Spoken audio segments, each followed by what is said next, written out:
মাননীয় chief whip মহোদয়, তিনি আমাদেরকে একটু দায়ী করে বলেছেন যে জুলাই যোদ্ধাদেরকে আমরা অন্তত তাদের এই বিষয় বয়স যেটা বাড়ানো হলো, প্রস্তাব যেটা পাশ হলো, আমরা এখানে নীরব থাকলাম কেন? এটা তো আমাদের অবশ্যই সমর্থন করা উচিত, আমি একমত, সমর্থন করা উচিত।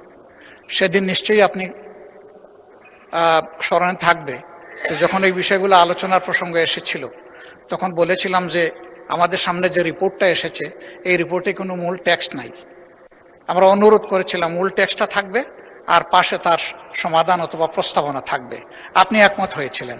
তারা বলেছিলেন 12 লক্ষ টাকা সেভ করার জন্য এটা না দিয়ে ওয়েবসাইটে আছে। আমরা বলেছিলাম যে না, আমরা ওয়েবসাইট থেকে পেতে চাই না, আমরা এই টেবিলে এটা পেতে চাই। তা আপনি সেটা সেভাবেই ডিরেকশন দিয়েছিলেন, কিন্তু দুর্ভাগ্যজনকভাবে আজকে পাইনি এটা।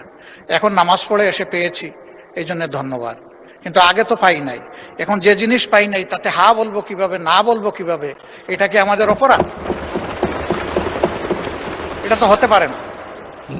ম্যাটেরিয়ালস আমাদের সামনে নাই, কি দেখে আমরা অ্যাপ্রুভেল দিব না দিব? 2 নম্বর কথা হচ্ছে যে কমিটির কাছে এটা প্রস্তাবনা মানে দায়িত্ব হিসেবে গিয়েছে, এটাই কি ফাইনাল, নাকি এখানে এই বিষয়ে আমাদের কোনো কথা বলার সুযোগ আছে, সংযোজন বিয়োজন কোনো পরামর্শ দেওয়ার সুযোগ আছে? যদি সেটা থাকে তাইলে তো সেটা রিপোর্টটাই আগে পূর্ণাঙ্গ আসা দরকার ছিল আমাদের সামনে। এই রিপোর্ট আলোচনা হওয়ার পরে যদি বিল আকারে আসতো, কাজটা সহজ হয়ে যেত এবং হয়তো বা এত জটিলতা হতো না। যেমন এখানে 32 বছরের ব্যাপার আছে, কিন্তু আমার সামনে তো পেপার নাই, আমি কিসের উপরে হা বলবো? আমাকে হা বলতে হলে তো ডেফিনেট ম্যাটেরিয়ালস থাকতে হবে আমার সামনে। মাননীয় স্পিকার, বিষয়টা এমন যে 2 জন বয়স্ক বন্ধু, আমি 1 মিনিটে শেষ করব, একসাথে রিক্সায় চড়তেছেন। তো বয়সে যিনি ছোট উনি বলতেছেন, ভাই আপনি তো আমার চাইতে বয়সে বড়, কিন্তু দেখতেছি যে আপনার ফিজিক্যাল এবিলিটি, স্টেমিনা আমার চেয়ে অনেক বেশি। কেমনে বুঝলা? বলে যে আমি তো এখন আমার নিজের উরুতে হাত রেখেছি, ভালো করে চেতনা পাচ্ছি না।